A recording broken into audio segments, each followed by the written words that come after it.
Welcome to the program. I'm Mark Imperial. This segment's being brought to you by booksgrowbusiness.com. It's the place where entrepreneurs, professionals, and business owners publish to grow their businesses and to leave a legacy. We're doing a series of business spotlights on remarkable people, places, and things from across the country and even in your town. Joining me on this segment is Kelly Scott. She's the founder of Kelly Scott Fitness. Kelly, welcome to the program. Thank you so much for having me. My pleasure. Kelly, tell us a little bit about Kelly Scott Fitness and specifically the types of folks that you specialize in helping. Well, Kelly Scott Fitness has definitely evolved over the last few years. I've been a fitness professional for over 20 years, started with group exercise, personal training. I owned an outdoor boot camp. And over the last several years, I've shifted my focus to more online coaching, because I could help more people, obviously. And there was a lot more need that I learned that my clients needed other than just a fitness plan. They needed help with mindset, with, how to stay on top of their health and fitness routine, because, life gets in the way. When life gets in the way, a lot of times the first thing to go is our self-care, unfortunately.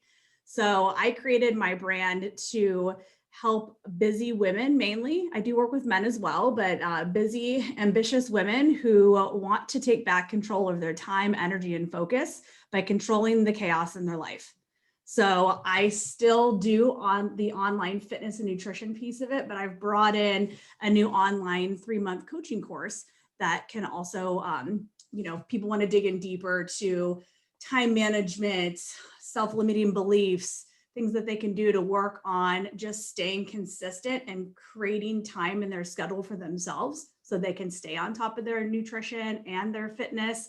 I've kind of brought it all together. So there's a few different ways that people can work with me. So it's really exciting because that's how my brand has expanded. And so now I'm working on just spreading out my message and letting people know how they can work with me and how I can help them get control over the chaos in their life. Because look, we all have chaos and we can't let it take over our lives. We've got to, be responsible for just saying, hey, look, life is always going to be chaotic. It's not an excuse to neglect my self-care, but what are small things that I can do throughout my day just to make a routine and make my life easier? We're starting to see the light at the end of the tunnel from this pandemic. And I can only imagine that more people are focusing on working out at home and perhaps going virtual. Have you seen a surge of people wanting online fitness? And what did it look like before? And what does it look like now? I definitely have seen a surge of people wanting to go online. But unfortunately, in my profession, there's always obstacles that I have to help my clients overcome. And a lot of times it's excuses of time. And so with the pandemic, there's been, especially with people that have kids, it's been even more chaotic because they've been thrown into the brand new routine, right? Most people aren't used to working from home, having the kids, also distance learning. So unfortunately, there have been more obstacles that have been standing in the way from women finding that time for themselves, because now they're found with their kids at home. And it's like, well, now I'm like mom 24/7 and also trying to, get on Zoom calls, do my business. So there's been a surge, but there's also been, I wouldn't say resistance, but More excuses, it sounds like. a lot more excuses, but in a different way. So I just try to really help my clients see, or my audience see, that, look, again, you never know what's going to happen. Life's always going to get in the way. But when you have a solid, sustainable routine that you've created for yourself, like a morning routine, a routine where you wake up, you take care of yourself first thing in the morning, you do your workouts, regardless of what life is going to throw at you, you're always going to be able to, take care of yourself and push past those excuses. So there's definitely been an increase in the online, fitness and nutrition part of things. People are seeking out for that more, but a lot of people have asked me that, and I think people would be surprised that it's still been kind of a struggle to work through those, self-limiting beliefs and excuses with people. But that's fine, because, we all have them. And sometimes it's just having that belief that you can make a change, or just saying yes to yourself one step at a time. Because when you work with me, people often think I have to do it all. I've got to like change my eating. I've got to like suddenly change my lifestyle. And that's another thing is like, no, let's just focus on one thing. What do you want to focus on first? Is it your mindset? Is it your fitness? Is it, your nutrition? Let's keep it simple. Let's get you started one step at a time and then add on all the other pieces as everything else becomes a habit. Yeah, to your point about mindset, I'm a firm believer that, time is not a resource issue, it's a priority issue. Like at the end of the day, what will you really drop everything for, right? So what is your priority? What have you found as far as like mindset goes? Um, you mentioned like it's just as much of a challenge to get people to work out more because now they feel busier. So does that mean they're not reaching out, but and then the excuses that you hear from people? Sometimes people don't know what they don't know, right? So are they going to actively seek out mindset from you, or is that something that you discover they need when you start to talk to them?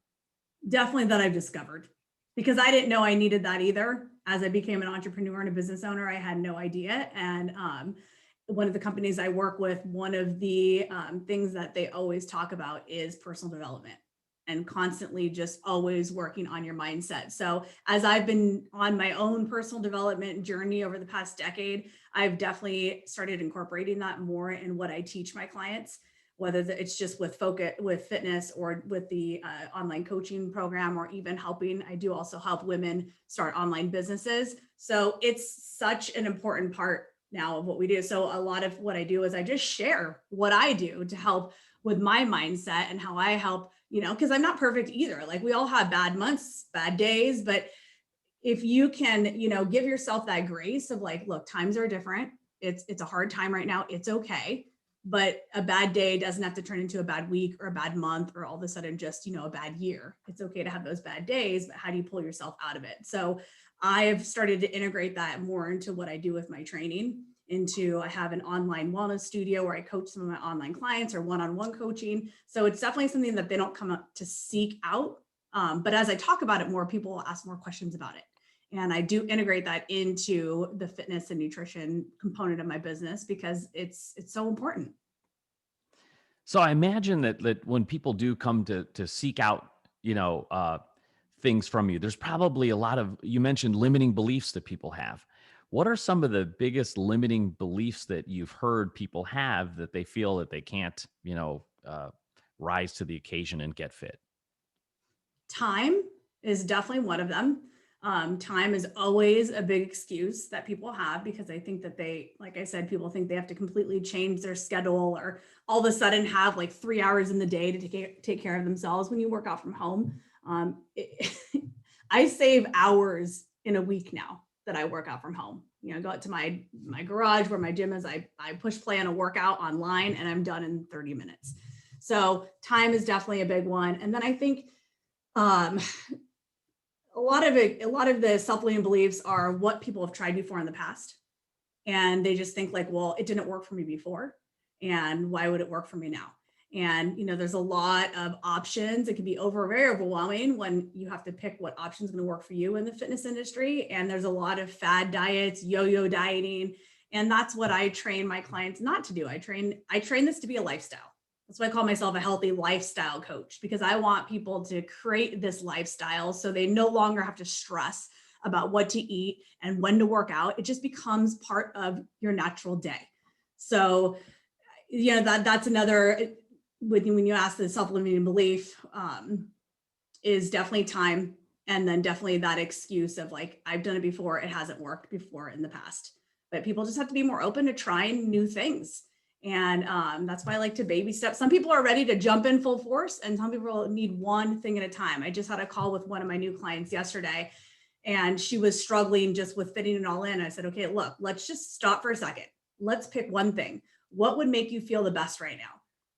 But following the fitness program that we talked about, or following the nutrition program. And she said the nutrition program. I said, awesome, let's do that. 4 weeks, we'll check back in we'll add in the fitness component of it. Like, don't try to stress out and do it all at once. Because if you do one or the other, you're going to feel better, right? You're going to be in a better mindset. If your goal is to lose weight, you're going to lose weight. And, everything else will fall into place when you really get in the habit of doing one new healthy habit. Everything counts when you're moving forward each time. Absolutely. Kelly, tell us a little bit about like what inspired you to get into fitness and to become a coach yourself. Tell us a little bit about how you got started. Well, back in the day when I was a little kid, my dad would take me to the gym. Like, he was like in the 80s, back when there weren't all these strict rules. Like, I remember as a little kid walking around and watching him work out in the gym. And that was always his lifestyle. My dad was very active, very fit growing up. So I think that's what inspired me and just instilled that passion in me to like fitness. And then at an early age, I started getting into competitive cheerleading. And at the age of 15, I started coaching competitive cheerleading. So I coached for like 18 years, cheered myself. And that is what really led me down the path of wanting to be a coach and more so into fitness, because as competitive, coaching competitive athletes, there's that exercise component in it and that whole thing with fitness. And so that whole kind of led me down the path with my dad's inspiration with coaching competitive cheerleading. It was a natural progression for me to then get into group fitness and personal training, and then eventually kind of figure out what I wanted to do, because I didn't start off as a full-time fitness professional. It was something I always did on the side. I went to college, I got a degree, I started working for corporate America. I was an executive assistant, and I really wasn't happy. I felt like that I wasn't fulfilling my passion and my purpose. And every day I go into work and I think like, is this really what I'm going to do for the next 40, 50 years of my life? And then just my passion is fitness and just teach a few classes on the side.